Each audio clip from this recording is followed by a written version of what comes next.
we can like touch anywhere. Chova twegatira ku express. Wanje. Nge waka wafuse wala. Tekisobola kulinda kitutta. Mama wa parking ko mangu awone mukola ka kwiki. Oh, te yali kwikitwa twala obudde buli omu yatwa tubuli omu yatwala obudde.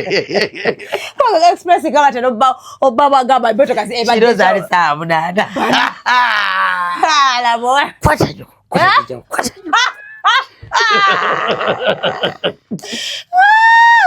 Mama baina bado kama tugamba bannaye. Tweyongere. Ndoza tuzuke waka. Bubula sala. Awo ngano ku express ekikoze. Chatuwa grace period. How can we reach home? Tutuke waka ngali swala kwambuka waggulu. Balukoni nefuna obuzibu. Kata sikali nga yamanyi. Mukwana sikali akomerife wafi. Tomanyi wa mama dalaje gali ndikolayi. Balukoni nefuna obuzibu kati banne babo ku balukoni. Ani abagamba basule wansi. Kati waliwo balukoni ekisenge kyaffe. Beleya Kasukula ya extra residence kisasima kutusako luseke nyama kola sente we yagala edition Kakumina santu December 2025 kuyaya extra parking space okuyingira emitwalo 2 emeza ya milioni 2 so kumina peso regulonga tugulawo ebyokunywa n'ebyokunywa sawa bileze ekiro bitandika okubuna amameza music wa City Groove Band DJ Slick Stewart ne Roger bajja kubeera ku deck eja kitaka tukuba muziki navyo Karo Kasita David Utaro Mugabe Kenneth kukatana bayimbi abaluseke nyama kola sente we yagala edition bitedwa mu sente Beleya Kasuku live ya extra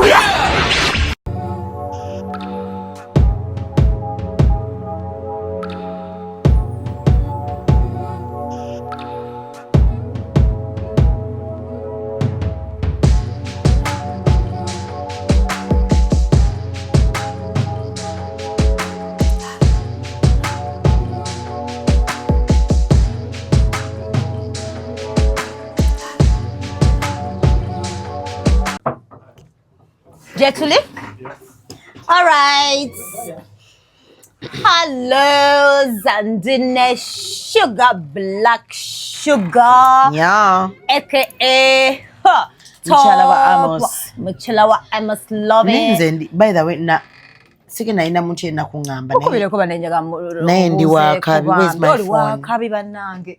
Okumanya Sugar banange. Where's my phone? It's very serious. Kabada kuwinde ka okulive. Where is your phone? Oboje tuddeko. Yeah, my brigade. I love the fact that abadde yakamogera kumanyinga bagamu no simanya mbu the heart's lock communicates bichi. You know we share a birthday with my man. Really? Yeah. We are both Valentine babies. Senga sidinga nkubidde tuwa kaliwo olugambo oluliwo. Katata yaga kwagaza ki? Nebana ngomukazi oyo. Anyway, sagala mogera ko semusobola.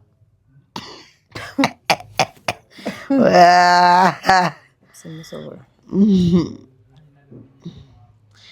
my battery is low, but okay. Abadde ava ku show. Alikutua? He's in Tanzania. He went to do a media tour and I'm not supposed to be speaking for him, but he has certain projects with Tanzanian artists. Hi, babe. Mama, ndimo interview na Ddogo. Here's Ddogo. Say hi. Hi. But honey, you're in the dark.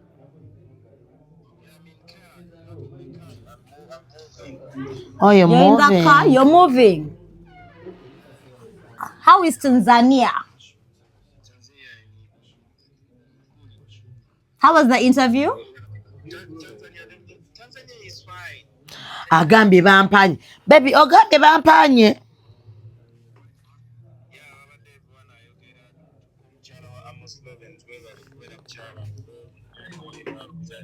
You have done a great job. I mean, you are coming your take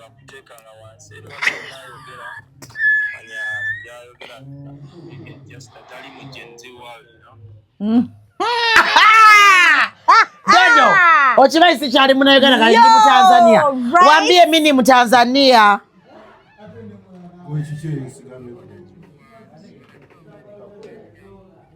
Eh?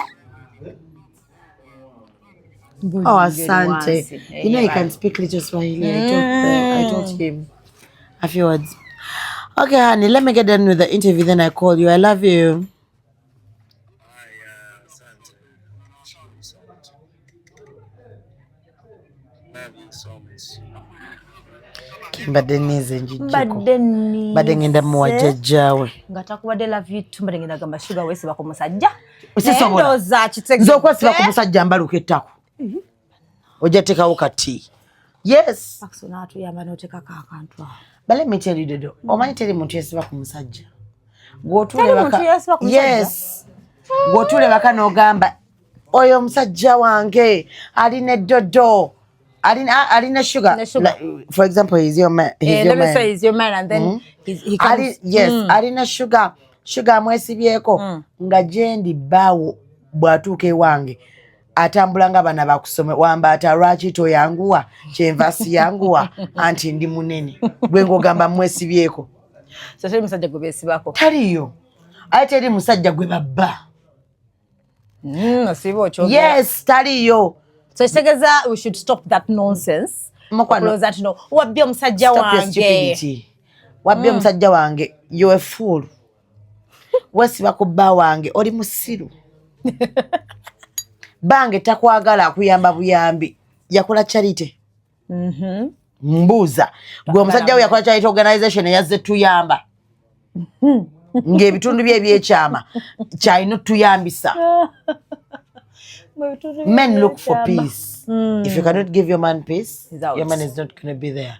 Ogenda kwate kubo wekamirire simanyanga nine yagonya simanyanga nina muwomya bannange nkugambye.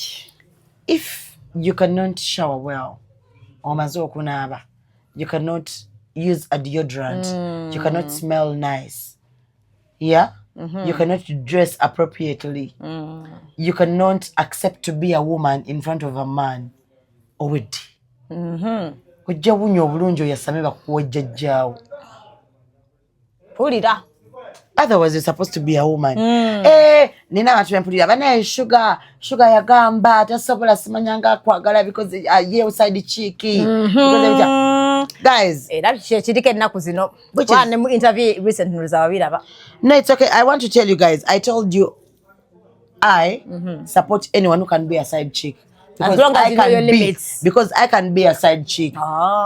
Just say chiri wonti omusajja gwe nnatayina mukyala mumpe mwayina mukyala wo olabe wembagala ne mukyala we ne mugatako ne bazadde be n'abaana be bazaala ne baganda babazadde be. Oyagala kika kiramba. Yes, it's just that gwe nafuna tayina mukazi era we wali wa muyombera namubuuza gyali bannaye ne mbagamba nsakolera ku bajja bange WhatsApp group bajja bange ne batasimba kubeera muki. So kati osobola okkiza guy ye nafuna side chick. Bwemba wendi. No, I don't want to be a first wife. Yes, mba muto. Kati bwafuna mulala mugamba kale wakiri. Osooka nonta. Nofuna oli. Ne komawo nembeera side chick. Oh Lord. But when you're a side chick, remember, differentiate between being a side chick and a second wife. That's where the problem comes in. Gojana goals nchamu. So ozze omusajja wamuno omusanze n'omukazi. Ate oyagala kuba mukazi we. Already I know mukazi. Beerako ne wootuula. So toyina crossing limits nga side chick like. Just like I told you in my first interview. I think I should give you your flowers. I did my first interview with you. In fact, the first ones, they were my like first. Like nabawa mwaka mulamba. In fact, mwaka mulamba nga nkola just nezitambula nga bavuma nena nga tagaba walala kaka munange bamutwala ali everywhere. Kachengeza kugamba checho. I'm one person who you will hate and love with time. I know. Because I don't change. True. Kati chiri joli gwe okummanyira. No manya nti ono omuntu gwenkola ki. By the way, not just in a relationship oba si mu ngeri y'abafaani ne mu mikwano. Kubanga nze nja kugamba ojja kujja ngamberera nga toyogera ku Ddodo era nkubiridde mugambe ndi wano ne Nikola yakwogerako. True. Kwocho okuyiga gwazo okungamba ebigambo byo. Nsana okukuba ne kubira ne gamba nti mukubye akwasamidde aze n'ayasama nga yakwasamira ne mukuba True. okitegeera so me why I was hated initially and still loved now is because you grow to love me tusomera ku ssomero bafumba kawunga na bijanjalo tewali kyakkola tebajja kuleeta nkoko na ttooke akawunga n'ebijanjalo biwoomye n'oyiye engeri gy'onaakalya otya n'oleeta apeta oba odi ne bitambula. I know. That is just me. I'm just real like that. Sina maanyi. Nkimanyi. Otherwise nalibadde nakwata dda mu kizigo. Kaba singa nakublocking nadda naawe. Ozo okimanyi. Yeah. Ozijukiza. Nange. Aba mirundi ng'emeka. Nzera nga yenewe. N'onyiiga bannaye lwaki andipostinga. Nja kuripostinga. N'ate nga tebo trending nga mpulira essanyu. Nengamba that's my sugar. So, mumanyi mutegeera, but I understand love and hate relationship regardless we move. So kambuuze. Iye mutuuka ddi okwambala wala yakoze ka comment ne bagamba love relationships zetulinze nga mugenda kwambala ddi ebitengi nga bifaanana. Tekijja kubaawo. Birabika byankola bya kapo ez'enkola enkadde. Bannamasaka ne badayemwana. Nsasa ku internet ngaba. That I'll not do, but I've done matching outfits with my mind. Yeah, that those ones. Actually, ne mu luyimba lw'emweziri we did the same color of the suits. That those ones, yes. We've done matching outfits of denim. Denim, rather. Denim, those are nice. We've done matching outfits. Neongeza fesinga zifaanagana. Waliwo byolabanga birina waliwo ebitengi. Sijja kwambala bitengi. Nze kagambe. Nze, where I come from, my culture. Omwana ow'obuwala alina bw'oba omugiftinga it's supposed to be a leesu. Alina kuba leesu. So kati ebitengi ffe tubirabanga bisiibwamu. I know the best quality weerina okubeera. Yeah. I mean, nemanyi. I will not. And meanwhile, kati obuzibu nina nze saasima kwambala ngoye. Toyagala kwambala ngoye? Saagala singa batukkiriza olunaku lumu tambule nga tuli bukonya. I will be glad. By the way, true. Saagala. Era bwe nnyambala ennyo etera kuba saati nga mpitirivu nga nnyingi bweti n'enjiikira. Saati yonna kati nga bw'okiraba kino. But me and clothes, you're like this. Nchitegeera. Mukuluke mukalula gundi. But at first nadimanyi byakusaaga. Si byakusaaga. Naye bwe nakukubira. Mupoza karo Nantongo. Yes, unakwira n'ongamba biki n'ogamba ne by the is real. N'ongamba nnayimanyi it's real. A relationship ono najirimu ng'etandika. Olimba. Nkutidde gwannyonnyola gwasulawo. I think when they've spent close to 9 years. No, I think from 2017. There's a time we tried to go interview either Ewa Haruna or something. It was a Kati Ewa Haruna. I don't remember. Kati Ewa Haruna. Dylan was the manager of the restaurant. Nemu lockdown yonna. Yali manager of restaurant. Ashagera. You can try to agala kunonya Karo. No ngamba baye manager. Was it that one? Anti nga sola kugamba nti yebbaawe kati nsolo kigamba timukwano omuyimbi tumusaba bbaawe. Utegedde. I remember ama. Abantu abasanze Karo Nantongo emirundi egiwera omwami oyo he's not new to your face. Oba show, oba interview, oba mikolo, oba kyonna wonna obadde osanga Karo obadde osanga Odela. Yeah. So the couple has been there. It's just a young couple that grew together. Buli omu n'ayiga munne ne beesiima and they chose to live together. To live together and happily. After. Yeah. So I think when people talk, I think they should stop thinking Karo is older or whatever the case. No, I know Karo chaitamu. Karo chaitamu chempitamu. Nze ndaba abantu abasitrugglinga ne bambalira emyaka in my head I'm like I know. Munange. Olabye n'omwana wo gwe wazaala. By the at first nasoka remember at first nasoka at the end kasuka mungabako kasuka ambalira 28 nazo yazigana yagamba oli kati juzi yakiriza nti ndiye ajja akikiriza juzi yanza kwa 28 but let me tell you one thing nange nakiriza ndawusika sayagira nengamba nagamba mwana muto nalisibikiriza no me am young my firstborn is 5 years so people think Karo is older so remember them like Karo is not older. Abakyala tulina kino ekintu. Singa obeera mu comfort zone oba mu bulamu obulungi oba singa become ova mu comfortable. adolescence and you're getting into your adulthood oba from your adolescent stage. Yeah. Wambiri gusobola okukyuzinga okukyuka. Abaana be nasoma nabo mu primary bakimanyi nti nze bampitanga mu squid ku ssomero. Naye mu senior febbina lyajja.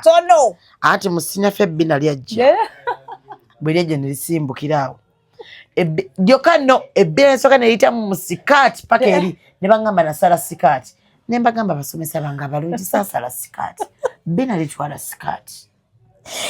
Ng'olyambala ne lisika sikaati ne yimpower. Ate nali nyambala high waist because I school to St. Kitts school. Nga you tuck in ati kati no ngenda kuba high waist. And then nenfuna olubuto. And then I gain weight. Before nga sinaba abazadde musobola bitegera bino byenjogera. Waliwo omuntu afuna olubuto ne lutakula bweruti ne lukukuliramu n'ogejja wenna emikono gino ne giika n'ofuna ekisambi okitegeera n'ofuna ettamu obulago ne bukutuga. Yeah. That was me. When I wrote about Osolo was just chihaja chigagga. When I nyambala dira. And never what again? I grew fat. A bit and a result. Up to now, I have. Let me show you my pregnancy stretch marks. Was it? That's Charlie cool. Bagamanti when the skin stretches, sometimes stretch marks sija. Kati chikula ganti nali bwenti. Nenzimbulu kukabwenti. And then when I gave birth, nekuba muko nenkogamu abanda bako STV. Nekuba muko STV. Yeah. I didn't know. Nekuba muko. Awo mu lockdown and all that, and then kali nefuna ku sente. Nina omusajja omugagga. Nazala wange yansiima. Balamu bange tebasobola kubeerawo we siri. Kati oyagala nkogeki. Siri munaku. Ndichiwala chalani road mama wange landi road ekireka. Yes, kukubo eridde wakabaka. Nkolera minister. My friend oyagala mbone boneddi. Nkolera minister. Pulira. Yes. Munjagala kati mwagala nkogeddi munchawe nkoge kati mwagala nkogeddi. Oshagera. Yes. No, I get your point though. Buli anvumya abona. Banga bakutala ko musabo ne biga. Munna ino nagenda ku radio. Abantu bashwalanga ekyo. Nakala bakantu ku clip ngamba really. Kuba search malayo nagenda ku radio munnange. Ne ntula nenkola. Ne nnimiriro situka. Instantly okugulu ne kuzimba. Just like that. Mama. Lwakuba nti wenatuuka ewaka. Anti kati obuzibu mwina by the way buli andoga. This should be a warning. Obuzibu mwina abalogo bammwe bakumpi wano tubanonya ntubafuna. Owange wa simu. Ennamba erimu plus. Tosobola giwandika buwandisi nti 0 Onogatako plus. Nakugamba ono kiri bwekitine bwekiti. Okitegeera. So obuzibu mwina ekisokera ddala gwe muloga nnyina amusabira. Talina lwe yeebaka tansabidde. Kuba nze gwalina. Prayers z'aba mama. Zishuzinga. Powerful prayers. Ogenda kundoga ng'oli mulekwa. Mama wange ansabire. Essaala ekkube n'akazimu ka nnyoko. Oba kitegeera. So you need to use less energy. Nze nkubuulira. Kagambe ekintu kino wammanga. Waliwo ebintu ebimu ebitono ennyo omuntu yenna byalina okuba nabyo. If you don't have favor is very important. Olwana nange ku lwa bwereere. Nze muntu atuulewa okumanya nina favor siina gwe nnyonnyola nategeera kimunnyonnyola. That is why I can be the best marketeer ever. Actually, I am. Oh, you are. Nze bwe mba ntunda ekintu. Nze nsobola okukwatira eno girasi ne gamba giteekemu omucere n'ebijanjaalo olabe. Olabe kyegenda okubeera. Emmere etambula. Konga bangamba wasokera marketing by the way. I was a marketeer. Bangamba wasokera marketing ngamba no. Alikuwa abantu balowooza nti omuntu aveeri n'afuuka bufuzi kyali. I was a marketeer. Nze natambuzaako ebizigo. I was first a salesperson. Ngakolera ebizigo babita gesha, not geisha. Gesha. Bali balina company ngeri bwayise. It was a body thing. It's a jelly. Nga babukolera obukeebulinga bwa tip top. Not bwa bwa Baby Junior obukebe nga bufaananyi bweti abasaluni mubumanyi bujjesa bugesha kati nga nina target olunaku okutunda katoni obwo obutono waliwo ekiddakawo ekyolukumi waliwo ekiddakawo n'ekinene omanye ensawo gye nali mpeeka nga ntambula ozzo mmanyidde gwe bakupimpinye bakulidde ebbanja olusi bakuwadde ekyebiri ozomanyire nze gwozitambulidde ozikoleredde ozoogeredde. I first worked in my senior 4 vacation ku kampani y'obukipa oli Bombo ku Bombo Road e Matugga bagiyita Best Park nga ninga DJ tula bwoti wano waliwo mashini ewanda obucupa ewanda mu bucket eri wano kati oteeka n'akavera kugenda okuteekamu kati oba bwoti obucupa tukyabukwata kati okuba mu bukuba engalo bwoti n'oteeka wano oba DJ okitegeera kati gwe zo mmanyiire egolooza ndisireeyo olw'okuba nga ondabako ebbina. Guys, right? So many strategies, Jay. We are not just women, and success doesn't just come to us just like that. We work for it, and there's favor involved as well. True. Nze nakulira ebintu byeko nakolerako solar company bagita solar now as a marketeer nga nkolera mu Bende. Mama. No tambuza solo ekigambo kya sola. Nganzize kunnyonnyola nti mukwano tujja kuwola solo oyagala toyagala. Tujikuwoze. Tandi kutusasula okuva n'olwayo buli mwezi nkima sente. Awono nga ndi credits officer. Wow. Nice. Oba kyegera kyegamba. Like we've worked. Things that even meet okujja kubeera radio presenter. Mbuuza kyajja kitya. Nali kitunzibwa Radio 4. Yes. What wasokera themselves Radio 4? Yes. Nga ndeeta bulango. Kati bayiwa radio. Tuddamu okuri-applyinga for our jobs. Zijja neeyanjula bagamba eddoboozi ly'omwana nti tetujja ddi kutugira dde ku mpewo. As simple as that. Ekyo bayita favor. Kati bagenda okuŋŋamba nti ajje ku mpewo. Nga already okulaga nti nina favor nga kye nnasomerera. Olwo mperekezzaako ekipapula. Bwemba mungambye ngende ku mpewo ama professional journalist. Kipapula kikino. Pandise CV. Okitegedde? Kati okulaga nti nina favor mu mwaka gumu. Nga gyendi n'obutawira. Ndowooza otegedde ky'okaayana nakyo. Oba ky'okyawa. So olina okumanya gwe weesimbamu. Okitegeera. Kati okulaga nti nina favor omwaka guno ogutandika nina hit. Kati eyo nnangirire. Kikubonyeebonye ow'eddogo okeereko omusawo omugambe alunga ebipya. Yes. Kati nze leka gambe nze muntu gwosobola obbeera naye mu bulamu obwo n'otaba omutima gwo ne gutayagayaga. Even if I found you ng'olina ekizibu nze muntu gwosobola okwogera naye n'owulira ng'owummudde. I feel like a resting place. Kati kyova olaba ojja bbuuza banne Shuga ng'alina abasajja. Banne Shuga ng'alina abasajja and all that. Alina wakakkanira. Ojja kundaba nga njasama. Nina wenkoma. Nina wenjogera nga soogera.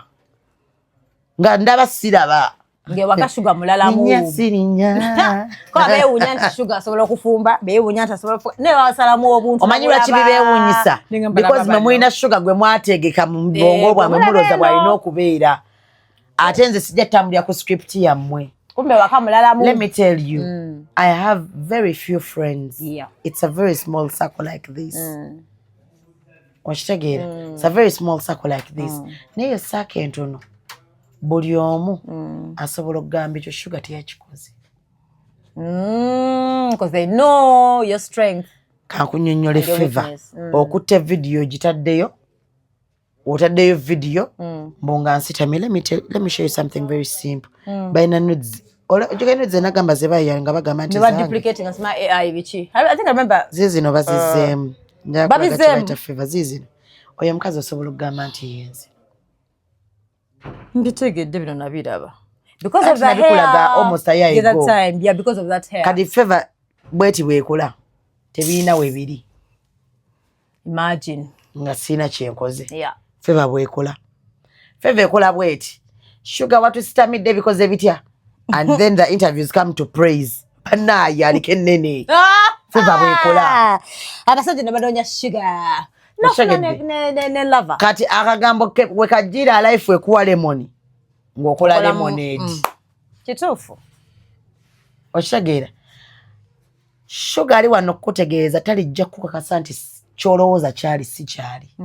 Kyolowooza kyendi kyekinze. Gwandabanga malaaya nga neetunze. Gwandabanga kibba basajja kitaawo yaddako. Gwandabanga omuyaaye tojja kunsobola. Okitegedde? Nkutegeera. Gwandabanga omuntu omubi kati nze saddaaka gwaddako. Nja kusaddaakira bwere ne famire yonse. Kubuulidde, that's a warning. Bwe kyoyagala okuwa kyenkuwa. Nze omuntu wankonfrontinga nga ali too respectful. You can get the best out of me. Yeah. Bojjango olowooza owoggana nsobola okukuba sawuti. Nze nali prefecting emizinda lugifa nze kayogera ku assembly. Olowooza ogenda kujja onkuba oluba. Nga gwe eddoboozi olina okuyitamu. Omuyimbi yajja n'omuvubuka omu. Omuvubuka nayagala okummanyira ndoza nga ndaba nyambadde ka patrol andabako ebbina. Newe nkyuka bwe nti ne muganga tuyagala kukolawo ki. Anti kati awo biba bitandise. Gwe kyoyagala kyenkola ki? Because I've been everywhere. I know. I can behave like an high-end girl. Eno mu ghetto tojja kunsobola. You can misbehave. You can. Jakwe noonyereza ensonga lwaki bampita Mami Gaza. Kikuwa okuyiga okw'amangu. Mami Gaza. Kyobadde sikimanyi. Okay. Okitegeera? Teri muntu omanyi lwaki abantu beeraliikirira mu bifo by'abayaayi. Gwabaako ekikyamu. Omuyaayi talina buzibu. Yeah. Omuyaayi alina bizibu bye byaliko. Kizibu kye kuva ku makya tannaba kayingira ozze omwasamidde. Simple problem. So singa abakayingidde takuyinaako buzibu. Oba kitegeera? Gw'omufudde omuntu omuki? Omubi. Ensonga lwaki nabo bakola community yabwe ne beetegeera bo nga bo.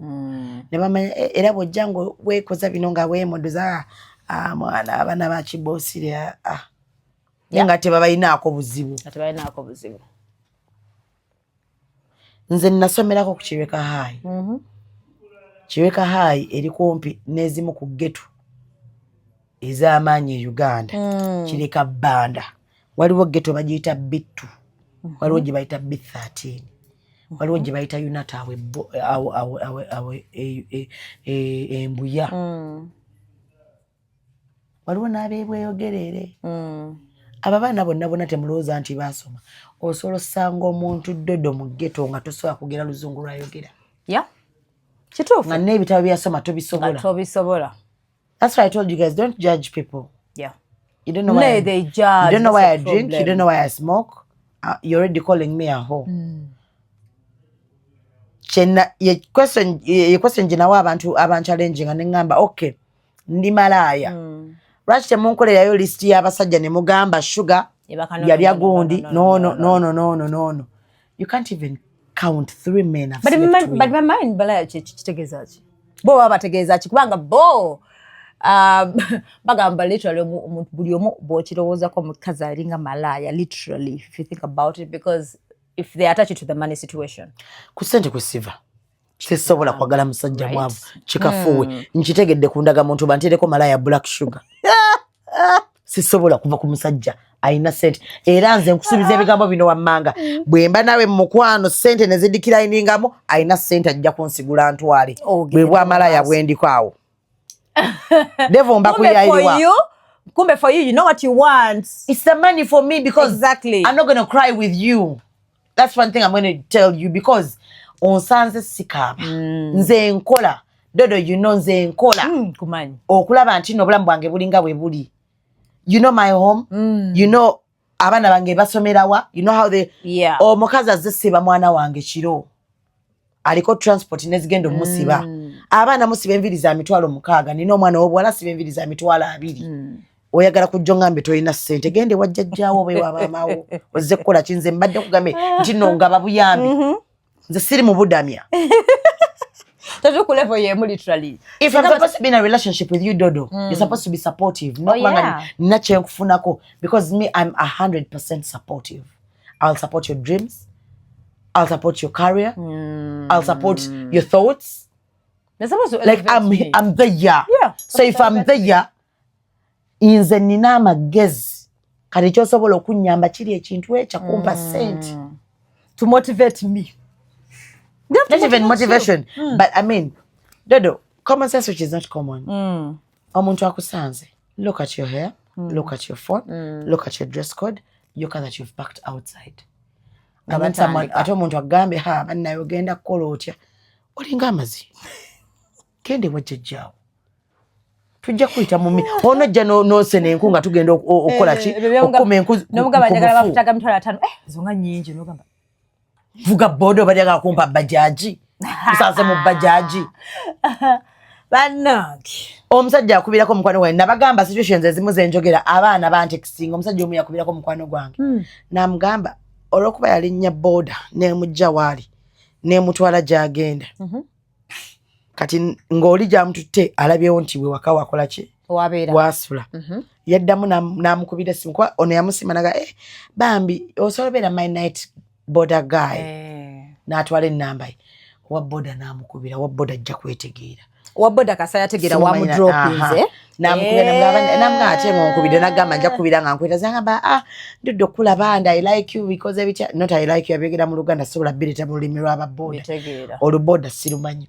So nga tayagala kwana n'amugamba sobola kujja eyo ndi like I'm tight. Koye linnya boda ya mutwalo nze nja kuzzaayo nga kabaze kuba ye yamuvugira mutwalo wa boda mulala amuvugire mutwalo yamutuze ku boda ya muleeti. Ani the stupid, the audacity. Sina man. And the audacity. Sina. Can you imagine? Kati abamanyi awo abamu savings abamu spending zeko abantu balowooza abakazi abagala abasajja balina ssente muli bannaku nnyo mwine endowooza ya kinako mwakulira mu family z'abanako taata wakikkolere. You don't know my father.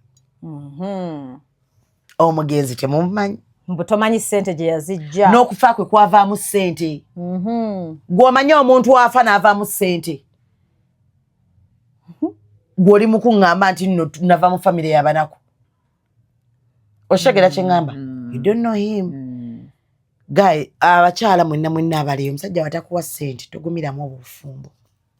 I know, ne relationship. Tujja kulya ttaka go. Because I think I've noticed what welimba we on Sanze my daily budget at least is 300,000. Nkusabe emitwalo 5 tojina. Go bembwa. Ogamba musabiriza nnyo ssente. Gobembwa. Because ku budget yange at least ompaddeko emeka. Alenza Shuga. Kadi nno kankwewuunyise. Olunaku lumu onoobotudde n'ebbaawo nga ajja kikunyonyola. Nze ndwawo osaba omusajja ssente. And you know it. Naye nga bambi n'emikwano gyange bembeera najjo. Naye nga akuwa. Nze n'emikwano gyange gye mbeera najjo. If you're with me osobola olwawo spending ezizo. Nga wendi. Kitegeeza lw'eggamba nti Ddodo nnyamba. Mabeerawo ekizibu. Ashege. Ndwawo. I know. I can do literally everything nga bwe nnina okusabira watono nnyo wati kati gwe ofuna eyendowooza kati awo njagalira omusajja wange ne mmanya nti kulaga omusajja kye yakoze gwotegere nti we are meant to be. No. Soul ties. They are meant to be. They are meant to be. I love this for you, by the way. Thank you, honey. I do. Ate mna ngoli mutufu mune kati abasinga bekoza abakazi kati waliwo yajja mu inbox mwana ali wali mu 20s. Zino ssaawa mukaaga ogw'emisana. Today. N'eddakiika 5 ezo mmeka. Nze labye. Nga lwaki saagala mutabani wa mama Madiina. Nsobola omwagala nze ne musuula eddalu. N'agwa eddalu ne musanga agudde eddalu nga mukwano gwe gumusudde eddalu. Menenga caring man. Olabira ddala ng'omusajja wa simanyi ngeri yabaga. Obamba yambe. Bawe bakubeera mu kopi z'abasajja. Njagala buli mukazi afuneyo ku musajja wange. Bane timuyinza obutasobola afuna musajja wange. Buli omu yeeyuno olugavi. Omwami wa Kaluwa ali generous, you know. Mukama akuyamba ko omusajja ali generous. Kati bba wange omulaba. Oops, sorry. Olaba bba wange.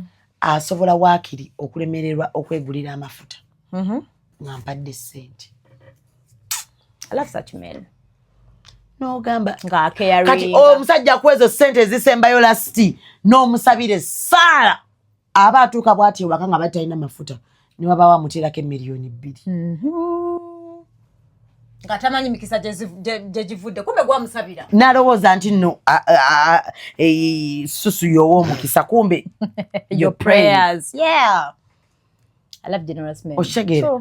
Naye omusajja alesewo mukene omubuuziza tumulireko ki agambye fumba munze ndiira ku mukene mufumba munze kati agenda nonya sente zimubula tamanyi kisirani obeerawo nga weesuuza kisirani kyo buli lwogamba ekisiraani ky'omusajja ng'ekisiraani kimulondoola aba alinya booda ng'atuula ku kisiraani aba ava ku booda nga kisiraani nojja n'ovuma Shuga ku internet timalaaya kyokka ng'eri oli mu kwayuya ne mukene.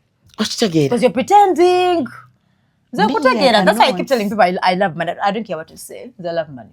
There's no way I go to. Because why aren't you... Okay. Simple questions. Why aren't you giving him money? I do blonde hair. Wazira bazigenzemo akali kind of brownish. It's goldish now. Chino chituka nga kati ngenda kula enviri zange ncha because my daughter is doing us today. I do my hair after a week.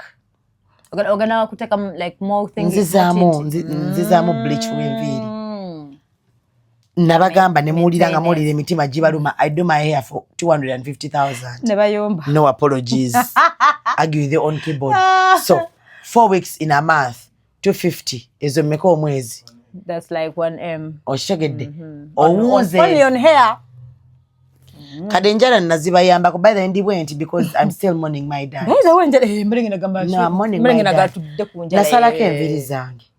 Nazisalako kati weza komawo nentekamu tint. I think last week. But I'm mourning my dad. If you realize wakwanti onsanze wano ati nyambala nnyo black. If boba realizes the interview zisinga ndi nnyo mu black ate leaders. Yeah, I'm still mourning my dad. I cannot share the gravity of the pain I have, but inshallah, I'll be fine. True. It's hard to get used to. Nyuza no kutachimanyira. Munange you can't lose. Yeah, but nyinzo okera kubacha and I learn how to live with it. Yeah. Though I don't like heal, nensobola kuyiga okubeera nacho. Like oshegera so. That is why. Otherwise, omanje nkolera enjala usually. 250, 200, to what? I give you on keyboard. I know, but that's the price. I remember. Apparently, I'm on a weight loss. Oh, yeah. Chisinzira ku grams zogendo funa. Manjaro. Chisinzira grams zogendo kozesa. It's different from Ozempic, right? Ozempic is treatment. Yampiso na hiyo treatment yabalide wasukali. That's what lwaki abantu bagikozesa because ina side effect ya weight loss. Lwakuba bagiba wati babagamba. Nenga inogikozesa yo omuntu alina diabetes. Okay. But agikwata gamba nti it's for diabetic patients. Yagikuwa bwiko manyi. Weight loss because achimanyi nti no side effect is weight loss. Kati Munjaro is specifically for weight loss. Yeah. So that's what I'm on. Chisinzira ku dozi joliko eyange ya 1.5. So buli bagenda bongeza no, it depends on how your body is actually responding to that. Kati nga bondaba nze yange respondinga otandika ne dozi singayo obutono then balabe how you're reacting. Singa to reacting ne bajongezaako to like 5 milligrams to then 7.5 bwe batyo paka yafunira omubiri gwe responding wakitegera but it's doing me good and I love my body. I know you do. She loves her body and she loves my man loves my body too and she loves her he loves skin to see me color. naked. You know I shower with my man every day, every fucking day. Omugamba wake up, we go shower. I don't have to wake him up, he wakes me up. Kubanze mbangu deri ekikoko. So in the house mubera naked the whole time. Yes, in the house gamba mwedeni yamwe. N'abagenyi tubalekawo Bwoba jjukira twakola program tufumbe twabaviirako ko eddakiika ngana. N'okomawo ng'otuuyanye twali tubijjukira. Ne tukubuuza Shuga. Ne tulaba nga mwegendereza abasajja be bayita ba Musa. Obwanga alina omugo gwa Musa oba kuba ye Musa. Sinnakitegeera. Shuga wasala banange. Iva naye mmwe sebayingeri ya banyo naye nze nali mubawaddeko. Era ntera omugane nga nnyamba bannaye nkugabeko. Otegeereko nina kyempitamu kyemutategeera. I'm suffering in sweetness. Mana tebakubako omusajja manya how women can be. Nga bagala okwetega. Bawa nsobola omubawa. Naye ye ng'omuntu tabaagala. Ajja kudda eno. Tajja kudda tasobola kukkiriza n'agenda. Obeera kyewakozesa Shuga nimpulira mulaba abantu byebakozesa so that mnagere think about only you. Bajje wange nga nothing happens. I don't choose nothing. I'm just the gamer. That's just it. So regardless of everyone deserving an Amos Lovins, you also deserve a Shuga right in your life. Benanga, a caring man is different. Omusajja wange omanyi obadde ddi nkuwa ekyo oyagala ki kiki nkuwa ekyo kuba namusuubiza abalongo nawo baluddewo badda. But I promise I'm getting pregnant next year. No, this year, then induzalemu next year. Twagala next year soka tufune wedding. Nze jaga wedding yesooka.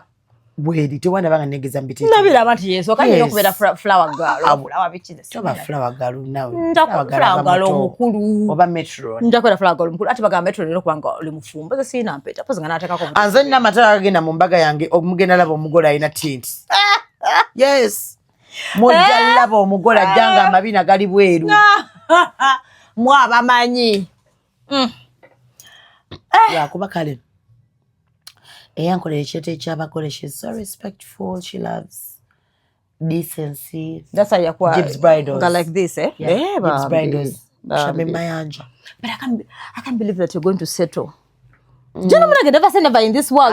The way you used to say sagala bufumbo. Auntie mpuliriza. Kukola mirimu bufumbo. But I think now your man knows your weaknesses. Anchikudiremu enzoloza kye navaako no. I told you I cannot do vows. Sisobola kujja n'engamba for better for worse. Kwagala for ekyo sisobola kyogera for better for better. Teri poverty. No. For richer for richer. For richer for richer. Oshitegedde. Kade omukisa gwe nina nti musiraamu ate mu busiraamu tolayira nti no for better for worse. Babuuza omukazi okkiriza amahale. Si kyo mutyaba nenga kkiriza. Mba sinnagambako nti ndibeerawo mu bubi.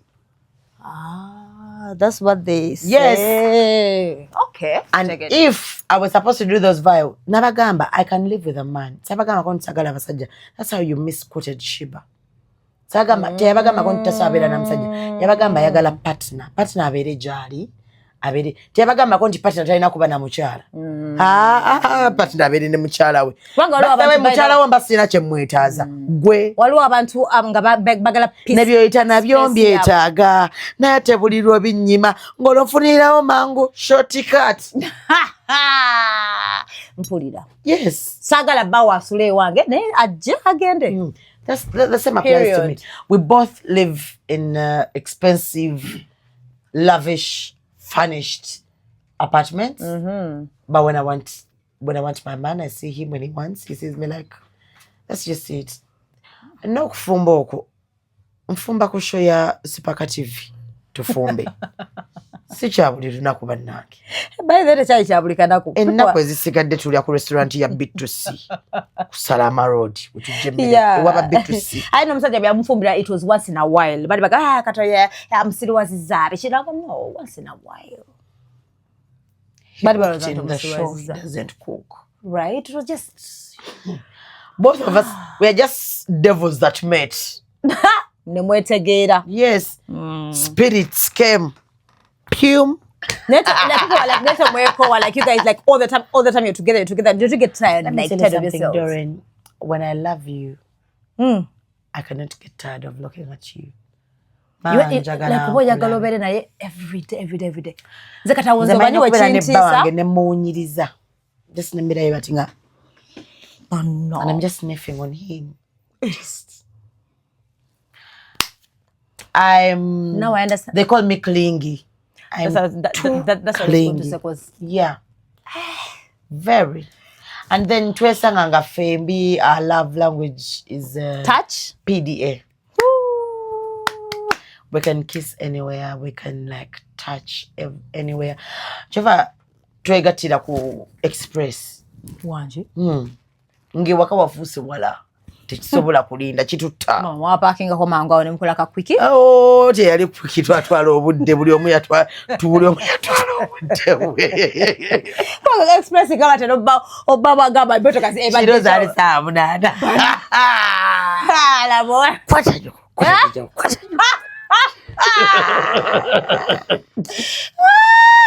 Mama baina bado kama tugamba bannaye. Tweyongere. Ndoza tuzuke waka. Bubula sala. Awo ngano kwa stress etukoze. Chatuwa grace period. How can we reach home? Tutuke waka ngali swala kwambuka waggulu. Balukoni nefuna obuzibu. Kata sikali nga yamanyi. Mukwana sikali akomera ife wafi. Tomanyi wa mama dalaje gali nikolai. Balukoni nefuna obuzibu kati banne babo ku balukoni. Ani abagamba basule wansi. Kati waliwo balukoni ekisenge kyaffe yabona. Bali bawulire biko. Wano kitchen cabinet problem. So wana we wali wesigamye ng'okwata amasowaani wonna twazaalira wodda. Abaana baffe bajjudde mu kiyungu. Kati nsaasidde abali ewaffe. Omwana ayinza okugwa mu kikomo. Shuga wansala ne Shuga. Shuga nga tubayiza bana batugamba ogundi bagabenda ku bine bigena maso bano kapene eri whatever Omusaja abadde akaba bla bla bla yayenda simanya bichi gundi namuloga simana zala we kabagamba nange nero ngoyagala nnyo Omusaja wegendereza nnyo in-laws nenga bashuga wange ngasi bagamba ze banjagala. Do you like would you be okay like nobody in case ngambe mfumo nobody kiza babene ngabaja anytime obo bagamba mbagalira wala? I'll tell you one thing for sure. I'm a welcoming. Ngambe no. Oh, Gambia. Okay. You tell me something. Me, I'm so loving. Yes. Nze nemikwano jange katola bafe yangamba negwe Shuga oluzewa nga ani abeerayo. Nze bano bonna mbesibako. Nikola nkwagayiridde olimba luleke soko je. Me, I want my friends like around me. Bwe kibalemi okujja wendi nze mba ngenda webali. I'm a people's person. Nze njagala abantu. Njagala nnyo kubeera nze kubala bati. No, nze njagala abantu. Era babeerawo. Yeah. But don't overstay your welcome. Be around and that is it. Oyina mmanya nti oyina ewuwo. Yeah. Don't overstay your welcome. So niwe ba family ya Bawang. Don't overstay your. You're welcome. I love you so much. Ate sina buzibu na muntu abeerawo. Buzibu kula kajanja mu relationship yange. Otaneko nja kugamba weeko Bawang. Kugambe mbadde nsaba omweko mu kifo kyange kati chenyeeze. Engeri gye kikulumye nnyo muwe yiyo. Omwana waffe ng'omukola bw'oti. Omwana wammwe muwe yiyo. Nkutegeera. Don't overstay welcome. Be respectful. I decide what happens in my house. My home, my rules. My rules. Yes. Okay. Toje wange n'ogamba bana I don't like people who smoke. They will. Bana yodi they will. Amateeka agali mu nju yange gange. Eba naye ennyambala ya mu kisenge they will ng'olabye n'ekisenge kyo. Ng'olabye n'ekisenge kyo munnange. Toddamu n'otasulira rent. Tusaasire. Katubone tufe tuggwewo. Yes. But I'm glad. Ate byokutwala ngamba in case like resolving resolutions. Nkuba. Yenna akola olugambo nga lugamba bba wange oba yogera ku family yange ewantu wonna nja kukusimbula. Ne waba sibling we. Ojja tomera empi. Nga tezikubye just nga bwesanga n'empi. Zikwati. Teli kuleta lugambo. No. Bawange bw'omusanga ayenze Tongamba. Si tongamba, si wange. Ba wange mulongo nakigamba. Wangamba ya. Osanze mulongo wa ba wange. Owange ndi naye wendi.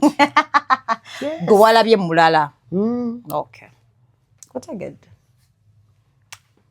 Bye byange. Twayanziza so akayimba We have a song. Nalabye I think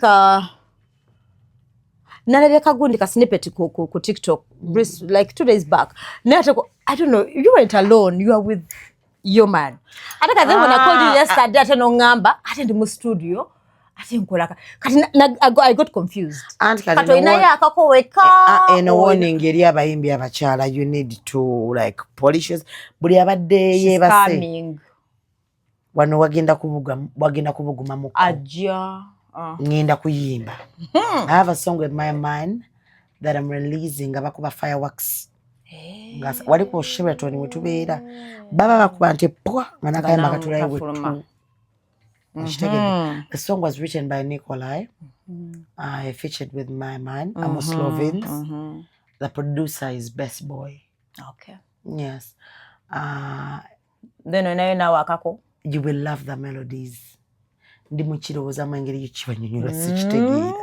Ate gwakako. Bulijja abadde omugumba. Kana kayimba kuobozalira. It's a baby making song. Because amajiga sembera.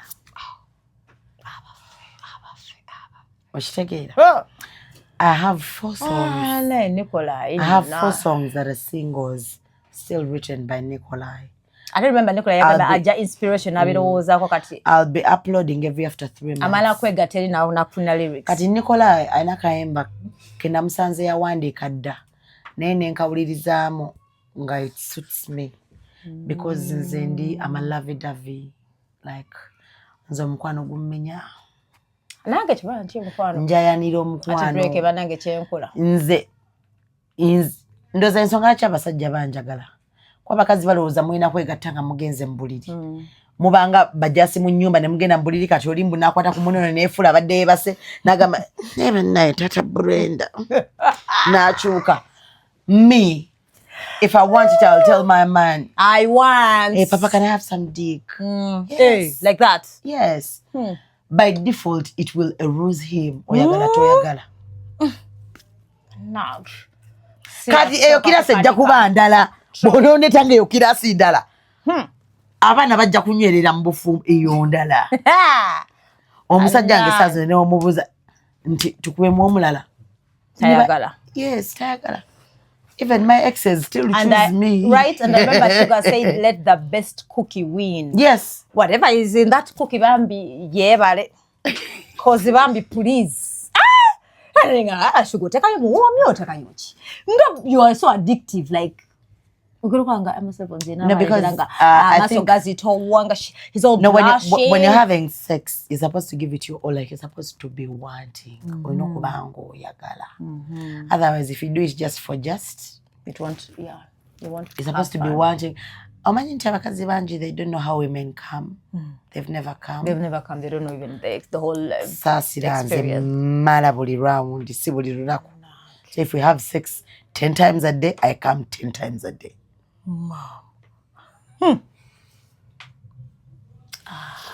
Igwe, Amos Lovins.